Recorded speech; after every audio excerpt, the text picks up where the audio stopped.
ጤና ይስጥልኝ የተከበራችሁና የተወዳችሁ የኢትዮ ኒውስ ቤተሰቦች፣ ዛሬ ግንቦት 1 2017 ዓ.ም በአማራ ሕዝብ የህልውና ትግል ሲያደርጉ የነበሩ አራቱ አደረጃጀቶች ማለትም የአማራ ፋኖ በጎንደር አንድነት፣ እንዲሁም የአማራ ፋኖ በጎጃም፣ የአማራ ፋኖ በወሎ ቤተ አማራና የአማራ ፋኖ በሸዋ በአንድነት የሚሰሩበትን ድርጅት መስርታቸውን ይፋ አድርገዋል።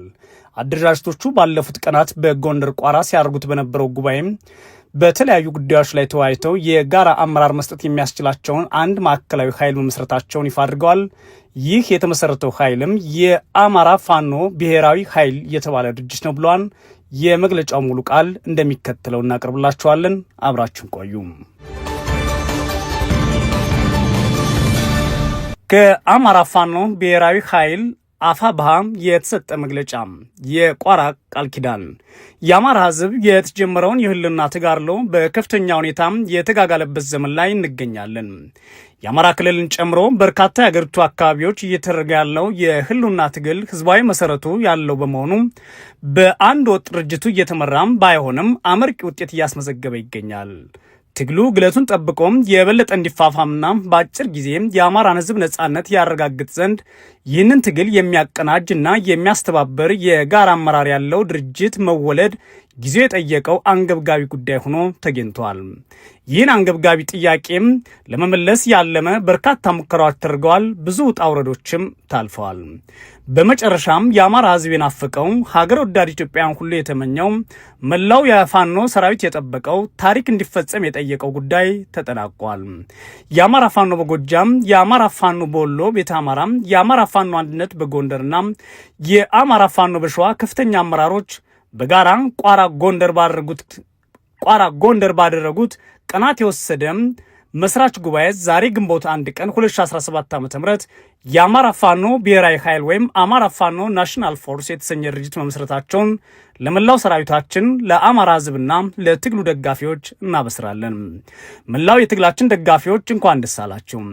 የአማራ ፋኖ ብሔራዊ ኃይል በአማራ ብሔርተኝነት የፖለቲካ ርዕዮተ ዓለም ላይ የቆመ ህዝባዊ ተጋድሎ የሚመራ ሲሆን የድርጅታችን ዋነኛ ተልዕኮ እየተደረገ ያለውን የህልውና ትግልና ህዝባዊ አብዮት ማስተባበርና ማቀናጀት ይሆናል።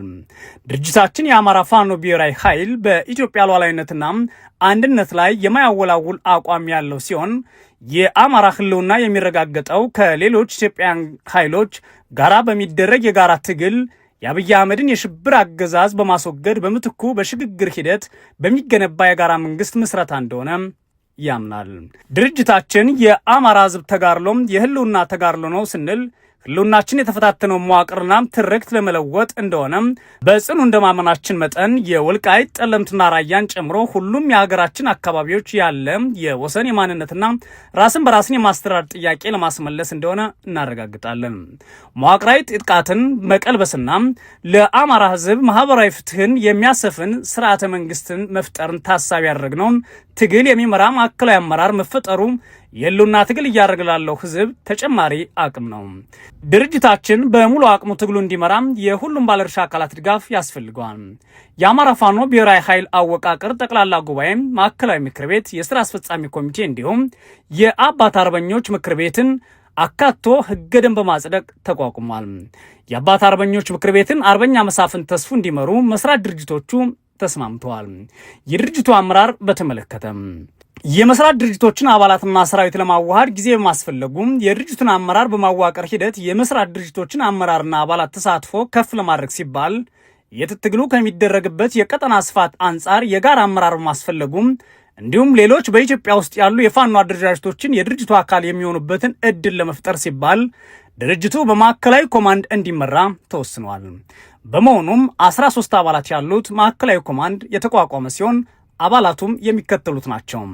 አንደኛ አርበኛ ዘመነ ካሴ፣ ሁለተኛ አርበኛ ሀብቴ ወልዴ፣ ሶስተኛ አርበኛ ምሬ ወዳጆ፣ አራተኛ አርበኛ ደሳሌ ሲያስሽብሰዋ፣ አምስተኛ አርበኛ አስረስማረ ዳምጤ፣ ስድስተኛ አርበኛ ሄኖክ አዲሴ፣ ሰባተኛ ጀነራል ተፈራ ማሞ፣ ስምንተኛ አርበኛ ዝናቡ ልንገረው፣ ዘጠነኛ አርበኛ ድርሳም ብርሃኔ፣ አስረኛ አርበኛ አስቻለው በለጠ፣ 11ኛ አርበኛ ሳሙኤል ባለድል፣ 12ኛ አርበኛ ማርከው መንግስቴ፣ 13ኛ አርበኛ አክብር ስመኘው ናቸው።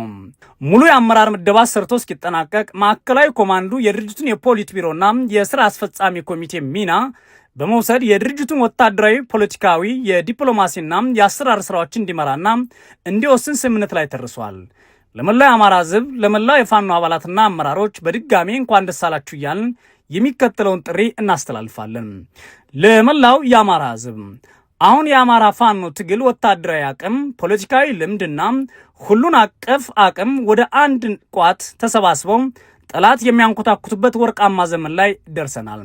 ከዚህ በኋላ ይህ ግዙፍ አቅም ተአምር ሰርቶም የድላችን ጊዜ ቅርብ መሆኑን በድፍረትና በኩራት መናገር ይቻላል።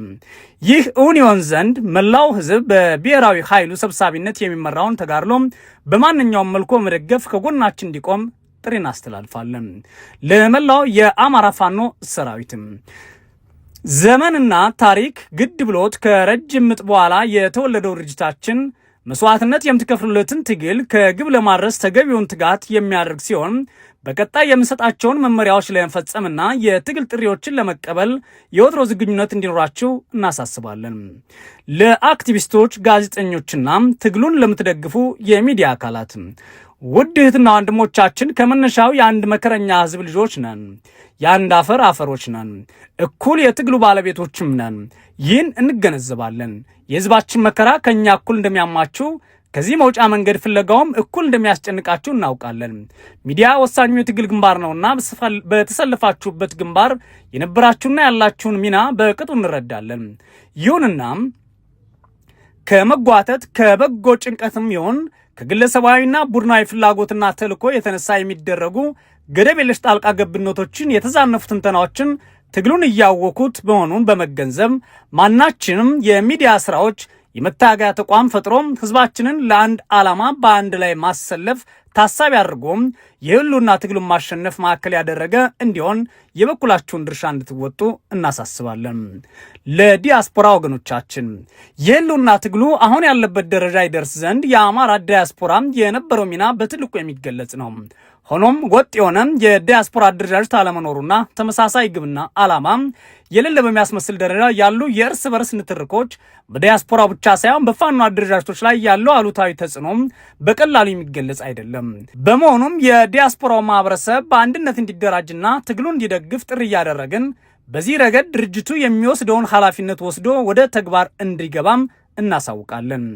ከብሔራዊ ኃይል ውጭ ላላችሁ የፋኖ አደረጃጀቶች በድሮና በጅምላ ጨራሽ መሳሪያ እየተጨፈጨፈ ያለው የአማራ ሕዝብ የእኛን አንድነት በጽኑ ይፈልጋል።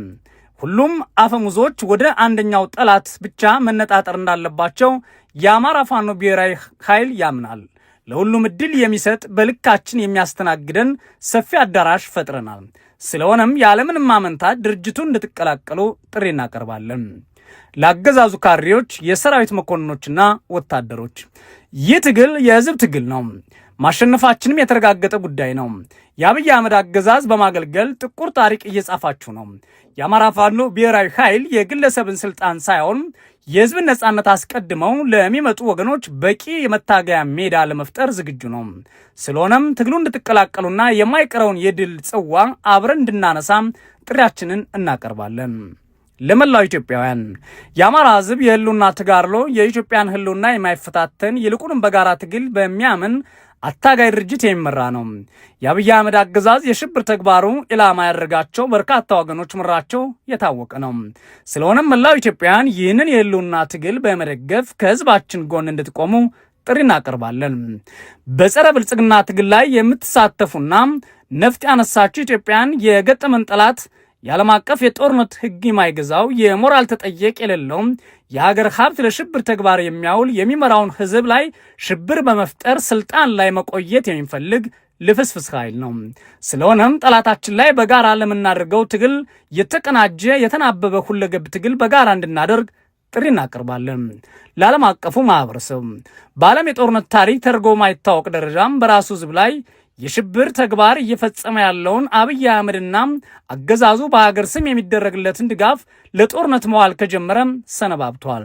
አብይ አህመድ በዩናይትድ አረብ ኤምሬትስ አስተባባሪነት የአማራን ህዝብ በድሮንና በጀት እየጨፈጨፈ ያለ ሲሆን የምስራቅ አፍሪካ ቀጠና የጦርነትና የትርምስ ሜዳ ማድረግ ለቀጠናው ሰላምና መረጋጋት ጸር ሆኖ ቀጥሏል።